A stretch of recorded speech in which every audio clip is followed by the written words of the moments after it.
বাংলাদেশে সবচেয়ে জনপ্রিয় খেলা ক্রিকেট। এখানে ধারাবাহিক খেলতে পারলে পাওয়া যায় রাতারাতি তারকা খ্যাতি। সাকিব আল হাসান, তামিম ইকবালদের পর এখন পালা নাজমুল হোসেন শান্ত ও তাসকিন আহমেদদের। তাসকিন তো এখন বাংলাদেশের তারকা ক্রিকেটার, ফ্যাশনেও রয়েছে সুনাম। বিভিন্ন বিজ্ঞাপনে কাজ করে নজর কাটছেন সবার। আজ জানবো ক্রিকেট খেলে বছরে কত টাকা আয় করেন পেসার তাসকিন। কয়দিন আগেই বাংলাদেশ ক্রিকেট বোর্ড তাদের কেন্দ্রীয় চুক্তি প্রকাশ করে, যেখানে সবার উপরে A+ ক্যাটাগরিতে আছেন তাসকিন আহমেদ। তিনি একাই আছেন এই তালিকায়।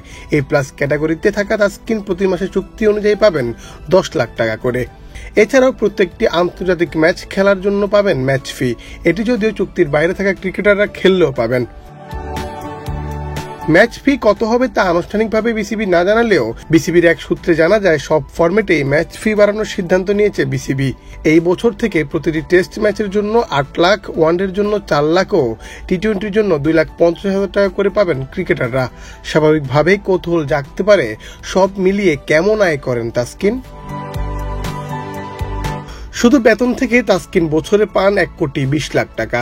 এফটিপি অনুযায়ী এই বছর বাংলাদেশ 6টি টেস্ট খেলবে, সঙ্গে 12টি ওয়ানডে এবং 15টি টি-20। এই এফটিপির বাইরেও এই বছর আফগানিস্তান ও পাকিস্তানের সঙ্গে সিরিজ আয়োজন করার চেষ্টা করছে বিসিবি। পাকিস্তানের সঙ্গে সিরিজে 3টি টি-20 খেলবে বাংলাদেশ। আফগানিস্তানের সঙ্গেও টি-20 সিরিজই হওয়ার কথা। এছাড়া এবছর এশিয়া কাপ আছে, যেটি হবে টি-20 সংস্করণে। সেখানে আরও অন্তত 3টি ম্যাচ খেলবে বাংলাদেশ দল।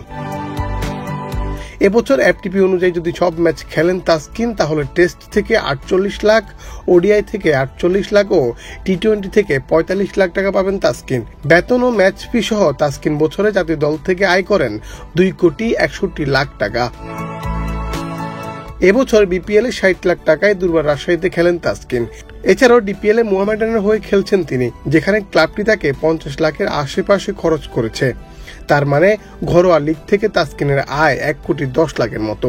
সব মিলিয়ে এই চলতি বছর তাসকিন দেশের মাটিতে ক্রিকেট খেলে সম্ভাব্য আয় 3,71,00,000 টাকার মতো। এছাড়াও দেশের বাইরে বিভিন্ন লিগে যদি তিনি খেলেন, তাহলে আয়ের অঙ্ক আরও বাড়বে। মুন্না চন্দ্র দাস, বাংলাদেশ প্রতিদিন।